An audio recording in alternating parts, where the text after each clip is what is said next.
റേമയുടെ പുതിയ എപ്പിസോഡിലേക്ക് goodness T വിയുടെ എല്ലാ പ്രിയ പ്രേക്ഷകർക്കും സ്വാഗതം. ആദ്യമേ തന്നെ നമ്മുടെ കൂടെയുള്ള വൈദികരെ നമുക്കൊന്ന് പരിചയപ്പെടാം. Father Akhil Pathil V C, father Joseph Onatt V C, father Sherin Paramben V C, ഞാൻ father Justin Kappalumakkal V C. കഴിഞ്ഞ ദിവസം നമ്മൾ ധ്യാന വിഷയമാക്കിയത് യേശുവിൻ്റെ ദൈവത്വമാണ്. നമ്മൾ പറഞ്ഞ് അവസാനിപ്പിച്ച വചനഭാഗത്തിൽ നിന്നും തന്നെ തുടങ്ങാനായിട്ട് ആഗ്രഹിക്കുന്നു. യോഹന്നാൻ്റെ സുവിശേഷം 8-ാം അധ്യായം 24-ാം വാക്യം, ഞാൻ തന്നെ എന്ന് വിശ്വസിക്കുന്നില്ലെങ്കിൽ നിങ്ങൾ നിങ്ങളുടെ പാപങ്ങളിൽ തന്നെ മരിക്കും എന്ന് ഈശോ ഓർമ്മപ്പെടുത്തുന്ന ഒരു തിരുവചന ഭാഗമാണ്. നമുക്കറിയാം, നമ്മൾ 2 എപ്പിസോഡ് മുമ്പ് നമ്മൾ ആരംഭിച്ചത് ഈ ദൈവത്തിൻ്റെ നാമധേയത്തെക്കുറിച്ച് ധ്യാനിച്ചുകൊണ്ടാണ്. യേശുവിൻ്റെ പേര്, ദൈവത്തിൻ്റെ പേരെന്താണ്? അത് ചരിത്രത്തിൽ ചോദിക്കുന്നത് എബ്രാഹാം അല്ല, ഇസഹാക്കല്ല, യാക്കോബല്ല, മറിച്ച് അടിമത്തത്തിൽ നിന്നും, ഈജിപ്തിൻ്റെ അടിമത്തത്തിൽ നിന്നും ഇസ്രായേൽ ജനത്തെ മോചിപ്പിക്കാൻ വേണ്ടി ദൈവം ഉയർത്തുന്ന ശക്തനായ ഒരു പ്രവാചകൻ മോശ ദൈവത്തെ കണ്ടുമുട്ടുമ്പോൾ ഹോറേബിൻ്റെ മലമുകളിൽ ഒരു കത്തുന്ന മുൾപടർപ്പിൻ്റെ മധ്യത്തിൽ ദൈവത്തെ പരിചയപ്പെടുമ്പോൾ ദൈവത്തോട് ചോദിക്കുന്നുണ്ട്. ഇസ്രായേൽ ജനം ചോദിക്കും, ആരാണ് നിന്നെ അയച്ചത്? ഫർവ ചോദിക്കും, ആരാണ് നിന്നെ അയച്ചത്? അപ്പോൾ പറയാൻ എനിക്കൊരു പേര് വേണം എൻ്റെ കൈകളിൽ എന്ന് പറഞ്ഞു കഴിഞ്ഞപ്പോൾ ദൈവത്തെ തന്നെ വെളിപ്പെടുത്തി കൊടുക്കുന്നത് ഞാൻ തന്നെ. ഇതിൻ്റെ ചുരുക്കരൂപമാണ് യാഹ്വേ എന്ന് വിളിക്കുന്നത്. ഇസ്രായേൽ വിളിക്കാൻ ഭയപ്പെട്ടിരുന്ന ഒരു പേര്, ആദരവ് കാണിച്ചിരുന്ന ആ പേരിലൂടെയാണ് പിന്നീട് ഇസ്രായേലിൽ ദൈവം അറിയുന്നത്. അതിനെ അവർ വിളിക്കും അദ്ദോണായി എന്ന് വിളിക്കും, കർത്താവേ എന്നൊക്കെ നമ്മുടെ മലയാള ഭാഷയിലെല്ലാം വിളിക്കുന്നതിൻ്റെ ഉൽപ്പത്തി അതാണ്. അത് തന്നെയാണ് ഇതേ ദൈവത്തിന്റെ പുത്രനായ യേശു ക്രിസ്തുവും ദൈവം തന്നെയാണ് എന്ന് വെളിപ്പെടുത്തുന്നതാണ്. യേശു പല പ്രാവശ്യവും ഇങ്ങനെ പറയുന്നുണ്ട്. ഇപ്പം ഉദാഹരണത്തിന് യോഹന്നാന്റെ സുവിശേഷത്തിലെല്ലാം ഈശോ ഞാൻ നല്ല ഇടയനാണ്, ഞാൻ വാതിലാണ്, അങ്ങനെ പറഞ്ഞ് പ്രെഡിക്കേറ്റീവ് ഉപയോഗിച്ചുകൊണ്ട് ഈശോ പല പ്രാവശ്യം പറയുന്നുണ്ട്. പക്ഷേ ഈശോ ഞാനാണ് എന്ന് സുവിശേഷത്തിൽ നമ്മൾ കാണുന്നുണ്ട്. ഉദാഹരണത്തിന് യോഹന്നാന്റെ സുവിശേഷത്തിന്റെ 6-ാം അധ്യായത്തിൽ ജീവന്റെ അപ്പത്തെക്കുറിച്ച് പഠിപ്പിക്കുന്നതിന് മുമ്പ് യേശു കടലിന്റെ മുകളിലൂടെ നടക്കുന്നുണ്ട്. അപ്പോൾ ശിഷ്യന്മാർ പരിഭ്രാന്തരായിട്ട് ഇത് ഭൂതമാണ് എന്ന് പറയുമ്പോൾ ഭയപ്പെടേണ്ട, ഞാനാണ്, ആ ഒരു വാക്ക് യേശു ഉപയോഗിക്കുമ്പോൾ ശിഷ്യന്മാർ ആ ഭയത്തിൽ നിന്ന് വിടുതൽ പ്രാപിക്കുകയാണ്. ഭയം വരെ വിട്ടുമാറുകയാണ് ഞാനാണെന്നിപ്പം പിതാവായ ദൈവം ഉപയോഗിച്ച അതേ പദം ഞാനാണ് എന്ന്. മറ്റൊരു ഇതെന്ന് പറഞ്ഞാൽ യോഹന്നാന്റെ സുവിശേഷത്തിൽ തന്നെ നമ്മൾ കാണുന്നുണ്ട്. ഈശോയെ പിടിക്കാനായിട്ട്, ഈശോയെ അറസ്റ്റ് ചെയ്യാനായിട്ട് കുറേ ആൾക്കാർ, പടയാളികളൊക്കെ ആയിട്ട് ഈശോയുടെ അടുത്തേക്ക് വരുമ്പോൾ ചോദിക്കുന്നൊരു ചോദ്യമാണ് യോഹന്നാന്റെ സുവിശേഷം 18-ാം അധ്യായത്തിൽ. അപ്പോൾ ഈശോ ചോദിക്കും, നിങ്ങൾ ആരെയാണ് അന്വേഷിക്കുന്നത്? അപ്പോൾ അവർ പറയും നസ്രയനായ യേശുവിനെയാണ്. അപ്പോൾ ഈശോ മുമ്പോട്ട് കടന്നു വന്നിട്ട് പറയുകയാണ്, അത് ഞാനാണ്. ആ ഞാനാണെന്ന് പറയുമ്പോൾ തന്നെ അടുത്ത വചനം ഇപ്രകാരമാണ്, ഞാനാണെന്ന് അവൻ പറഞ്ഞപ്പോൾ അവർ പിൻവലിയുകയും നിലംപതിക്കുകയും ചെയ്തു. അപ്പം അത്രമാത്രം ശക്തമേറിയ പവർഫുൾ ആയിട്ടുള്ള ഒരു വാക്കാണ് അത് ഞാനാണെന്നുള്ള വാക്ക്. പിതാവായ ദൈവം തന്നെ വെളിപ്പെടുത്തിയ ഞാനാണ് എന്നുള്ള വാക്ക്, അത് അത്രമാത്രം ശക്തിയോടുകൂടി യേശു ക്രിസ്തു പുതിയ നിയമത്തിൽ ഉപയോഗിക്കുമ്പോൾ, ആ വാക്ക് ദൈവം ഉപയോഗിക്കുമ്പോൾ അതേ വാക്ക് പഴയ നിയമത്തിൽ ദൈവം ഉപയോഗിച്ച അതേ വാക്ക്, വെളിപ്പെടുത്താൻ വേണ്ടി ഉപയോഗിച്ച അതേ വാക്ക് ഈശോ പുതിയ നിയമത്തിൽ ഉപയോഗിക്കുന്ന 2 സന്ദർഭങ്ങൾ. അതിലൂടെ ഈശോ ദൈവം തന്നെയാണ്. ഈ പഴയ നിയമത്തിൽ നിങ്ങളോട് സംസാരിച്ചവൻ ആര് തന്നെയോ അത് തന്നെയാണ് വീണ്ടും പുതിയ നിയമത്തിൽ മനുഷ്യ അവതാരം ചെയ്ത് ഇപ്പോൾ നിങ്ങളോട് സംസാരിക്കുന്നവൻ എന്ന് വെളിപ്പെടുത്താൻ വേണ്ടിയാണ്. ആ ദൈവത്വം വെളിപ്പെടുത്താൻ വേണ്ടി തന്നെയാണ് അച്ഛൻ പറഞ്ഞതുപോലെ ഈ തിരുവചന ഭാഗം ഞാൻ തന്നെ എന്ന് ഈശോ ഉപയോഗിക്കുന്നത്. തിരുസഭ ചരിത്രത്തിൽ നമ്മൾ കടന്നു പോരുമ്പോൾ ഈ കർത്താവായ യേശുവിൻ്റെ ദൈവത്വത്തെ തള്ളിപ്പറയുന്ന, അല്ലെങ്കിൽ ഈശോ ദൈവമല്ല എന്ന് പറയുന്ന ഒരുപാട് സന്ദർഭങ്ങൾ ഉണ്ടായിട്ടുണ്ട്. അവിടെയെല്ലാം തിരുസഭ ഉയർത്തിപ്പിടിച്ച ഒരു കാര്യം എന്ന് പറയുന്നത് ഈശോ കർത്താവാണ്, ദൈവമാണ്, ദൈവപുത്രനാണ്, ത്രിത്വത്തിലെ 2ാമത്തെ ആളാണ് എന്ന് പറഞ്ഞ് ദൈവം തന്നെയാണ് എന്ന് അഫേം ചെയ്തിട്ടുണ്ട് ഒരുപാട് തവണ. നമുക്കറിയാവുന്ന ഒരുപാട് പാഷണ്ഡതകളുണ്ട്. ഉദാഹരണം പറഞ്ഞാൽ അവൻ ദൈവമല്ല, അവന് ദൈവത്തിൻ്റെ പോലെ ഇരിക്കുന്നു എന്നേ ഉള്ളൂ, ദൈവത്തിൻ്റെ ആത്മാവ് അവനിൽ പ്രവേശിച്ചതാണ്, മരിക്കുന്നതിന് മുൻപ് ആത്മാവ് തിരിച്ചുപോയി, ഇനി അവന് ദൈവമാണെങ്കിലും പിതാവായ ദൈവത്തിന് താഴെയുള്ള ഒരു സൃഷ്ടിയാണ് എന്നൊക്കെ പറയുന്ന ഒരുപാട് പാഷണ്ഡതകൾ സഭാചരിത്രത്തിൽ ഉടനീളം നമുക്ക് കാണാനായിട്ട് സാധിക്കും. ഇതിനെല്ലാം ഒരു മറുപടി എന്നോണമാണ് നമ്മൾ എല്ലാ ദിവസവും പ്രാർത്ഥിക്കുന്ന, വിശുദ്ധ കുർബാനയിൽ തീർച്ചയായിട്ടും പ്രാർത്ഥിക്കുന്ന നമ്മൾ വീട്ടിൽ കൊന്ത ചെല്ലാണെങ്കിൽ നമ്മൾ പ്രാർത്ഥിക്കുന്ന വിശ്വാസ പ്രമാണം, സഭയുടെ വിശ്വാസ പ്രമാണം രൂപപ്പെടുന്നത്. ഓക്കെ, വിശ്വാസ പ്രമാണത്തില് നമ്മൾ ഏറ്റവും കൂടുതൽ ഏറ്റു പറയുന്ന സത്യം എന്നാ? ആരെക്കുറിച്ച്, ഈ ത്രിത്വത്തിൽ ആരെക്കുറിച്ച് ഏറ്റവും കൂടുതൽ തവണ നമ്മൾ പരാമർശിക്കുന്നത്? മറ്റാരെ കുറിച്ചല്ല, ആ പുത്രനായ യേശു ക്രിസ്തുവിനെ കുറിച്ച് തന്നെയാണ്. കാരണം പുത്രനായ യേശു ക്രിസ്തുവാണ് ശരിക്കും പറഞ്ഞാൽ നമ്മൾ ഇതുവരെ മുഖത്തോട് മുഖം ദർശിക്കാതിരുന്ന ഒരു ദൈവത്തിന്റെ മുഖം നമുക്ക് വെളിപ്പെടുത്തി തരുന്നത്. അപ്പോൾ ആ ദൈവത്തെ, അല്ലെങ്കിൽ ആ പുത്രനായ ദൈവത്തെ നമുക്ക് തിരിച്ചറിയാനായിട്ട് സാധിച്ചില്ലെങ്കിൽ തീർച്ചയായിട്ടും പിതാവായ ദൈവത്തെ തിരിച്ചറിയാനായിട്ട് നമുക്ക് സാധിക്കത്തില്ല. അതുകൊണ്ടാണ് വിശ്വാസ പ്രമാണത്തിൽ ഏറ്റവും കൂടുതൽ തവണ ആ മനുഷ്യാവതാര ചരിത്രം മുഴുവൻ, അതായത് പുത്രന്റെ ബിഗിനിങ് തുടങ്ങി അവന് ഭൂമിയിലേക്ക് മനുഷ്യനായിട്ട് കടന്നു വന്നത് തുടങ്ങി, അവന്റെ എന്നാ പറയാ പെസഹ രഹസ്യങ്ങൾ തുടങ്ങി, അവന്റെ ഉത്ഥാനം തുടങ്ങി, അവൻ തിരിച്ച് സ്വർഗത്തിലെത്തി, രണ്ടാമത്തെ ആഗമനം വരെ നമ്മൾ ആ ഒരു വിശ്വാസ രഹസ്യമായിട്ട് പ്രഖ്യാപിക്കുന്നത്. അപ്പോൾ അത്രയേറെ പ്രാധാന്യം കർത്താവിന്റെ ദൈവത്വത്തിന്, അതായത് നമ്മുടെ ഈശോയുടെ ദൈവത്വത്തിന് തിരുസഭ കൽപ്പിക്കുന്നുണ്ട് എന്നുള്ളതാണ്. അച്ഛൻ പറഞ്ഞല്ലോ പിതാവായ ദൈവത്തിൻ്റെ മുഖമാണ് യേശു എന്ന്. അതായത് യോഹന്നാന്റെ സുവിശേഷം 1-ാം അധ്യായം 18-ാം തിരുവചനത്തിൽ യോഹന്നാൻ ശ്ലീഹ വളരെ ശക്തമായിട്ട് വരച്ച് കാണിക്കുന്നുണ്ട്, ദൈവത്തെ ആരും കണ്ടിട്ടില്ല, ദൈവത്തെ ആരും കണ്ടിട്ടില്ല, ഒരിക്കലും കണ്ടിട്ടില്ല. പിതാവുമായി ഗാഢബന്ധം പുലർത്തുന്ന ദൈവം തന്നെയായ ഏകജാതനാണ് അവിടുത്തെ വെളിപ്പെടുത്തിയത്. ഈശോയാണ് പിതാവായ ദൈവത്തെ പൂർണ്ണമായും വെളിപ്പെടുത്തിയത്. ദൈവത്തെ ആരും കണ്ടിട്ടില്ല. ദൈവത്തെ കാണണമെന്ന് ആഗ്രഹം പ്രകടിപ്പിക്കുന്ന ഒരാളെ പഴയ നിയമത്തിൽ നമ്മൾ കാണുന്നുണ്ട്. അത് നമ്മൾ കാണുന്നത് മോശയെക്കുറിച്ചാണ്. മോശ ഇങ്ങനെ ഒരു ആഗ്രഹം പറയുന്നത് പുറപ്പാടിൻ്റെ പുസ്തകം 33-ാം അധ്യായത്തിൽ പറയുന്നു. മോശ പറഞ്ഞു, അങ്ങയുടെ മഹത്വം എനിക്ക് കാണിച്ചു തരണമെന്ന് ഞാൻ അപേക്ഷിക്കുന്നു. 18 മുതലുള്ള തിരുവചനത്തിലാണ്. എന്നാൽ ദൈവം പറയുന്നത് ഇപ്രകാരമാണ്, എൻ്റെ മഹത്വം നിന്റെ മുമ്പിലൂടെ കടന്നു പോകും, കർത്താവ് എന്ന എൻ്റെ നാമം നിന്റെ മുമ്പിൽ ഞാൻ പ്രഖ്യാപിക്കുകയും ചെയ്യും. എന്നിട്ട് ദൈവം പറയുന്ന, നീ എൻ്റെ മുഖം കണ്ടുകൂടാ. എൻ്റെ മഹത്വമൊക്കെ കാണിക്കാം, പക്ഷെ നീ എൻ്റെ മുഖം കണ്ടുകൂടാ. കാര്യം പഴയ നിയമത്തിൻ്റെ മുഴുവൻ ഒരു ഭയപ്പെടുത്തുന്ന രീതിയിലാണ് ഈ ദൈവത്തെ അവതരിപ്പിക്കുന്നത്. നീ എൻ്റെ മുഖം കണ്ടു കഴിഞ്ഞാൽ നീ അപ്പോൾ മരിക്കും. എൻ്റെ വചനം ഇപ്രകാരമാണ് കാണുന്നത്. മോശയെ ഒരു മലയിടുക്കിലേക്ക് ദൈവം നിർത്തുന്നു. എന്നിട്ട് ദൈവത്തിൻ്റെ മഹത്വം കടന്നു പോകുന്ന സമയത്ത് മോശയുടെ കണ്ണ് ദൈവം മറച്ചു പിടിക്കുന്നു. കടന്നു പോയതിന് ശേഷം ദൈവം ഈ കൈ മാറ്റുമ്പോൾ ദൈവത്തിന്റെ പിൻഭാഗം എന്നാണ്, അതൊരു നിഴൽ എന്നൊക്കെ പറയാം. പഴയ നിയമം മുഴുവൻ നിഴലാണ്. പുതിയ നിയമത്തിൽ യേശു ക്രിസ്തുവിലൂടെയാണ് ഇത് പൊരുളായിട്ട് മാറുന്നത്. അപ്പം നമ്മൾ മനസ്സിലാക്കേണ്ട ഒരു വലിയ സത്യം എന്ന് പറയുന്നത്, പഴയ നിയമത്തിൽ അദൃശ്യനായ, പേര് വ്യക്തമായി വെളിപ്പെടുത്താത്ത ദൈവത്തെ പൂർണ്ണമായിട്ടും നമ്മുടെ മുമ്പിൽ കാണിച്ചു തന്ന യേശുവാണ്. യേശു എന്ന നാമത്തിന് അതുകൊണ്ടാണ് ശക്തി.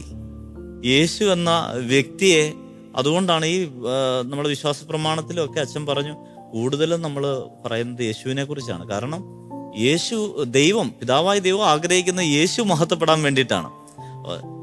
നമ്മൾ വചനത്തിലും കാണുന്നുണ്ട്, നിങ്ങൾ എൻ്റെ നാമത്തിൽ ചോദിക്കുന്നതെല്ലാം ഞാൻ മഹത്വപ്പെടുവാൻ വേണ്ടി പിതാവ് നടത്തി തരും. അപ്പൊ യേശു നാമത്തിൽ നമ്മൾ ചോദിക്കുന്നത് യേശു മഹത്വപ്പെടുവാൻ വേണ്ടി പിതാവ് വെളിപ്പെടുത്തി തരും. ഇതൊരു കൂട്ടായ്മയാണ്.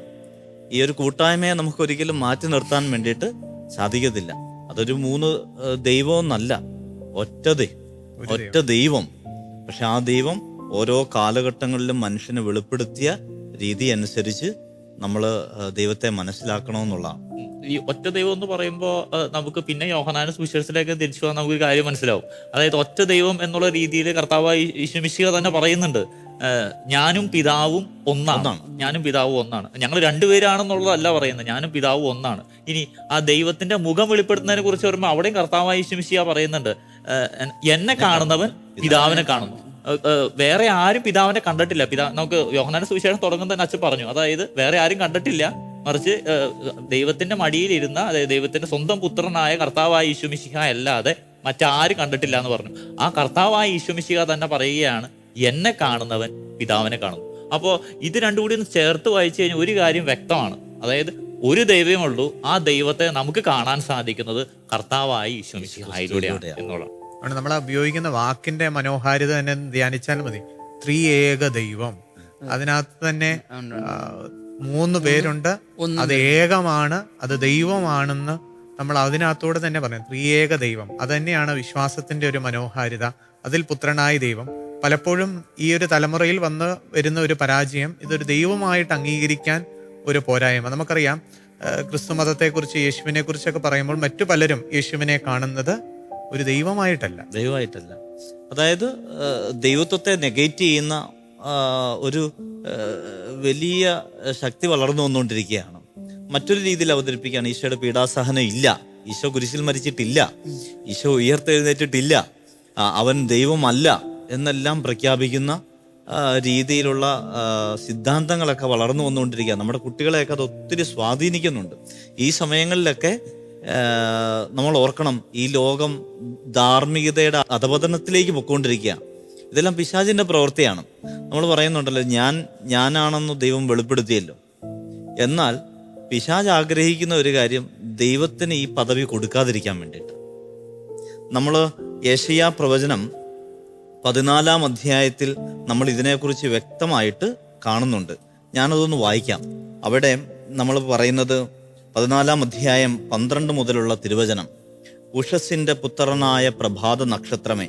ഇത് നമ്മുടെ ലൂസിഫറിനെ സൂചിപ്പിക്കുന്ന പദമായിട്ടാണ് ജെറോം അത് ട്രാൻസ്ലേറ്റ് ചെയ്യുമ്പോൾ പറയുന്നത്. ഉഷസ്സിന്റെ പുത്രനായ പ്രഭാത നക്ഷത്രമേ, അതായത് ലൂസിഫറെ എന്ന്. നീ എങ്ങനെ ആകാശത്തു നിന്ന് വീണു, ജനതകളെ കീഴടക്കിയിരിക്കുന്ന നിന്നെ എങ്ങനെ തറയിൽ വെട്ടിവീഴ്ത്തി. എന്നിട്ട് പറയുന്നു, നീ തന്നെത്താൻ പറഞ്ഞു. എന്നിട്ട് 5 പ്രാവശ്യം ഒരു പദം റിപ്പീറ്റ് ചെയ്യുന്നുണ്ട്. നമ്മളത് നോക്കിയാൽ നമുക്ക് മനസ്സിലാകും. നീ തന്നെത്താൻ പറഞ്ഞു, ഞാൻ സ്വർഗത്തിലേക്ക് കയറും. ഒന്നാമത് ഞാൻ എന്ന പദം ഉപയോഗിച്ചു. ഞാൻ സ്വർഗത്തിലേക്ക് കയറും. ഉന്നതത്തിൽ ദൈവത്തിന് നക്ഷത്രങ്ങൾക്കുപരി എൻ്റെ സിംഹാസനം ഞാൻ സ്ഥാപിക്കും. വീണ്ടും ഉത്തരദിക്കിൻ്റെ അതിർത്തിയിലെ സമാഗമ പർവ്വതത്തിന് മുകളിൽ ഞാനിരിക്കും. ഉന്നതമായ മേഘങ്ങൾക്ക് മീതെ ഞാൻ കയറും. ഞാൻ അത്യുന്നതനെ പോലെയാകും. അങ്ങനെ 5 പ്രാവശ്യം ഈ ലൂസിഫർ തന്നെ ദൈവമായി പ്രതിഷ്ഠിക്കാൻ വേണ്ടി പരിശ്രമിക്കുകയാണ്. ദൈവത്തിൻ്റെ അസ്തിത്വത്തെ നെഗേറ്റ് ചെയ്യാൻ വേണ്ടിയിട്ട് ശ്രമിച്ച് അവൻ ദൈവത്തിൻ്റെ സ്ഥാനം കൈക്കലാക്കാൻ വേണ്ടി ശ്രമിക്കുകയാണ്. പക്ഷേ വചനം പറയുന്നു, എന്നാൽ നീ പാതാളത്തിൻ്റെ അഗാധത്തിലേക്ക് തള്ളിയിടപ്പെട്ടിരിക്കുന്നു. ഈ സമയങ്ങളിൽ ഈ യേശുവിൻ്റെ ദൈവത്വത്തെ നിഷേധിക്കുമ്പോൾ നമ്മൾ ഓർത്തോണം, ആ സ്ഥലങ്ങളിലെല്ലാം അവിടെ തിന്മയുടെ ശക്തി വളർന്നുകൊണ്ടിരിക്കുക. അത് മാത്രമല്ല, ഇങ്ങനെയുള്ള നമ്മളിങ്ങനെ പറയാറുണ്ട്, ഒരു പാപത്തിനൊരു സെഡ്യൂസിങ് ഫോഴ്സ്, അതായത് എന്നാ പറയാ, തിന്മയ്ക്ക് ഒരു സെഡ്യൂസിങ് ഫോഴ്സ് ഉണ്ടെന്ന് പറയും. അതായത് ഒരു ആകർഷണ ശക്തി.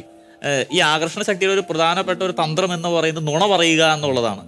നമ്മൾ ഉൽപ്പത്തി പുസ്തകത്തിൽ ആദ്യ മാതാപിതാക്കളുടെ ആദ്യ പാപം തുടങ്ങിയെടുക്കുമ്പോൾ നമ്മളൊരു കാണുന്ന ട്രെൻഡ് അതാണ്. അതായത് അവൻ നുണ പറഞ്ഞ് അല്ലെങ്കിൽ ആൾക്കാരെ വശീകരിച്ച്, ആ നുണ കൊണ്ട് ആൾക്കാരെ വശീകരിച്ച് തിന്മയിലേക്ക് വീഴ്ത്തുന്നു. ഇത് സൂചിപ്പിക്കാനായിട്ട് യോഹന്നാന്റെ സുവിശേഷത്തിൽ കർത്താവ് പറയുന്ന ഒരു കാര്യമുണ്ട്, അവനാകട്ടെ നുണയനും നുണയുടെ പിതാവുമാണ്.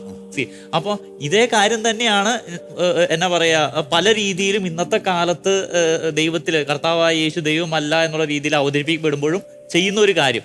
വളരെ ആകർഷകമായ രീതിയിലാണ് കാര്യങ്ങൾ അവതരിപ്പിക്കുന്നത്. ഉദാഹരണം, കഴിഞ്ഞ എപ്പിസോഡിൽ തന്നെ നമ്മൾ പറഞ്ഞ പോലെ തന്നെ ഒരു മോട്ടിവേഷണൽ സ്പീക്കർ എന്നുള്ള രീതിയിലേക്ക് കർത്താവിനെ അവതരിപ്പിക്കുന്നു. ഒരു ചെറിയ നുണയാണ്. അപ്പോൾ ആൾക്കാർ മോട്ടിവേഷൻ സ്പീക്കർ എന്ന് പറഞ്ഞു കഴിഞ്ഞാൽ കർത്താവിന്റെ ദൈവത്വം നഷ്ടപ്പെടുന്നു.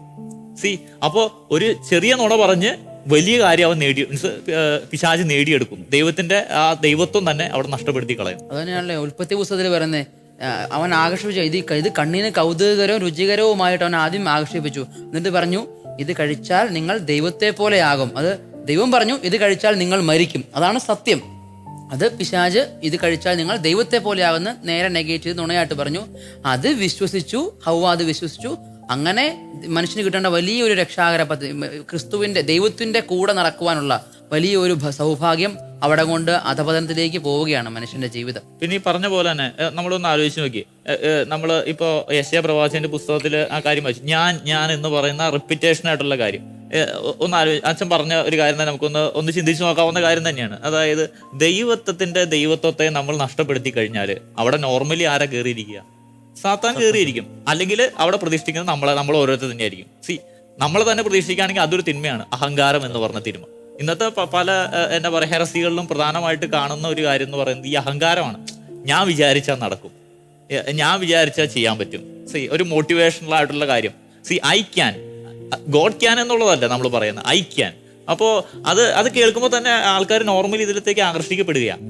അപ്പോൾ ദൈവത്തെ ഈ പറയുന്ന പോലെ ദൈവത്തിന്റെ സ്ഥാനം കൊടുത്ത് ദൈവത്തിനെ മാറ്റി നിർത്തി കഴിഞ്ഞാൽ തീർച്ചയായിട്ടും അവിടെ പാപം ജനിക്കും എന്നുള്ളത് യാതൊരു സംശയവുമില്ല. ഈശോയ്ക്ക് ഉണ്ടാകുന്ന പ്രലോഭനങ്ങൾ സമാന്തര സുവിശേഷങ്ങൾ നമ്മൾ വായിക്കുകയും ധ്യാനിക്കുകയും ചെയ്യുന്നതാണ്. മരുഭൂമിയിലെ പ്രലോഭനങ്ങൾ ശരിക്കും പറഞ്ഞു കഴിഞ്ഞിട്ടുണ്ടെങ്കിൽ ഇസ്രായേൽ പരാജയപ്പെട്ട ഒരു സ്ഥലമാണ് ഈ മരുഭൂമി. ഇസ്രായേൽ പരാജയപ്പെട്ട സ്ഥലമാണ്. മരുഭൂമി ദൈവാനുഭവത്തിന്റെ സ്ഥലമായിരുന്നിട്ടും അവരവിടെ പരാജയപ്പെട്ടു. അവരപ്പത്തിന് വേണ്ടി മുറവിളി കൂട്ടി, ഒരുപാട് അടയാളങ്ങൾക്ക് വേണ്ടി മുറവിളി കൂട്ടുന്ന സ്ഥലമാണ് ഈ മരുഭൂമി. അതോടൊപ്പം തന്നെ ദൈവത്തെ ആരാധിക്കുന്നതിന് പകരം ഒരു കാളക്കുട്ടിയെ ഇന്ന് നമ്മുടെ ഈ സംസ്കാരത്തിൽ സംഭവിച്ചുകൊണ്ടിരിക്കുന്നത്. ഇന്ന് സ്വർണ്ണ കാളക്കുട്ടിക്ക് പകരം മറ്റു പലതുമാണ് നമ്മുടെ ദൈവമായിട്ട് വാഴുന്നത്. ഓരോരുത്തരുടെ ഹൃദയത്തിൽ വാഴുന്നത് ചിലപ്പോൾ പണമായിരിക്കാം, മദ്യാസക്തി ആയിരിക്കാം, മറ്റെന്തെങ്കിലും ആസക്തികളായിരിക്കാം. അതുപോലെ തന്നെ ഈ മരുഭൂമിയിൽ അവരൊരു സ്വർണ്ണ കാളക്കുട്ടിയെ നിർമ്മിച്ച് ദൈവത്തിന് പകരമായിട്ട് ആരാധിക്കുന്നു. ഈജിപ്തിൽ നിന്നും മോചിപ്പിച്ചുകൊണ്ട് വന്ന ദൈവമേ എന്ന് പറഞ്ഞുകൊണ്ടാണ് അവരതിനെ ആരാധിച്ചുകൊണ്ടിരുന്നത്. അതുകൊണ്ട് ഇസ്രായേൽ പരാജയപ്പെട്ട ഒരു സ്ഥലമാണ് ഈ മരുഭൂമി. ഈ മരുഭൂമിയിൽ വെച്ച് തന്നെയാണ് ഈശോ ഈ പരാജയപ്പെട്ടതിനെല്ലാം പരിഹാരം ചെയ്യുന്നത്. അവരപ്പത്തെ പരാജയപ്പെടുത്തിയപ്പോൾ, അപ്പത്തിന് വേണ്ടി മുറവിളി കൂട്ടിയപ്പോൾ, ഈശോയുടെ മുമ്പിൽ വിശപ്പിന്റെ രൂപത്തിൽ അപ്പം വന്നു കഴിയുമ്പോൾ ഈ പിശാച് വന്നിട്ട് പറയും ഈ കല്ലുകളോട് അപ്പമാകാൻ പറയാൻ. അപ്പൊ ഈശോ പറയുന്നുണ്ട്, മനുഷ്യൻ അപ്പം കൊണ്ട് മാത്രമല്ല ദൈവത്തിന്റെ നാവിൽ നിന്നും വരുന്ന വചനം കൊണ്ടുകൂടിയാണ് ജീവിക്കുന്നത്. അതുപോലെ അടയാളങ്ങൾക്ക് വേണ്ടി മുറവിളി കൂട്ടിയ ജനത്തിന് മുമ്പാകെ ഈശോ പ്രലോഭനിതനാകുന്നുണ്ട്. ഈ ജെറുസലേം ദേവാലയത്തിന്റെ അഗ്രത്തിൽ നിന്നും താഴേക്കെടുത്ത് ചാടുക, അവിടെയും ഈശോ വചനം കൊണ്ട് വിജയിക്കുന്നു. അതിനുശേഷം ഏറ്റവും അവസാനം വരുന്ന ഒരു പ്രലോഭനം, വളരെയേറെ പ്രധാനപ്പെട്ട ഒരു പ്രലോഭനമാണ്. ഈ ലോകം നൽകുന്ന സുഖങ്ങളും സൗകര്യങ്ങളും സാത്താൻ കാണിച്ചിട്ട് പറയും, നീ എന്നെ ആരാധിച്ചാൽ ഇത് മുഴുവൻ നിനക്ക് ഞാൻ തരാം. പലപ്പോഴും ഒന്ന് ചിന്തിച്ചു നോക്കിയാൽ മതി, ഈ ഏറ്റവും കൂടുതൽ ഹിറ്റാകുന്ന പല സിനിമകൾ, പല പാട്ടുകളെല്ലാം ദൈവത്തെ നിഷേധിക്കാൻ വേണ്ടി ശ്രമിച്ചു കഴിഞ്ഞിട്ടുണ്ടെങ്കിൽ ഈ ലോകത്തിൽ എല്ലാ സുഖങ്ങളും പെട്ടെന്ന് നമ്മൾ നോക്കിക്കഴിഞ്ഞിട്ടുണ്ടെങ്കിൽ കിട്ടും. എല്ലാം താൽക്കാലിക സുഖങ്ങളാണ്. അതാണ് ഈ ലോകത്തിന്റെ ഒരു പ്രത്യേകത, ഒരു പ്രവണത. അതുപോലെ തന്നെ ഈശോയോടും എളുപ്പം ഈ ലോകത്തെ നേടാൻ പറ്റുന്ന ഒരു മാർഗമാണ് പറഞ്ഞത്. ഇത് മുഴുവൻ ആരാധിച്ചാൽ ഇത് മുഴുവൻ നിനക്ക് ഞാൻ തരാം, ഇത് മുഴുവൻ എൻ്റേതാണ് എന്ന് അവകാശപ്പെടുന്ന ഒരു പിശാച്. ആ മരണത്തെ ജയിച്ചടക്കി വരുന്ന തമ്പുരാന്റെ ഒരു വാക്കുണ്ട്. ഈശോ കുരിശിൽ മരിക്കുന്നുണ്ട്. മരിച്ച് ഉദ്ധാനം ചെയ്ത് ഈശോ ഈ ശിഷ്യന്മാരുടെ മുമ്പിൽ പ്രത്യക്ഷപ്പെടുമ്പോൾ പറയുന്ന ഒരു വാക്കുണ്ട്, ആകാശത്തിന്റെയും ഭൂമിയിലുള്ള സമസ്ത അധികാരവും ഇപ്പോൾ എനിക്ക് ലഭിച്ചിരിക്കുന്നു. അതുകൊണ്ട് നിങ്ങൾ ലോകമെങ്ങും പോയി സർവ്വ സൃഷ്ടികളോടും സുവിശേഷം പ്രസംഗിച്ചോളാൻ പറയുന്നുണ്ട്. ഇപ്പൊ തലമുറ മാറ്റമായി. ഇതുവരെ പാപത്തിന്റെ അടിമത്തത്തിൽ കടന്നിരുന്ന ലോകത്തെ യേശു രക്തം കൊടുത്ത്, ജീവൻ കൊടുത്ത് വീണ്ടെടുത്തു.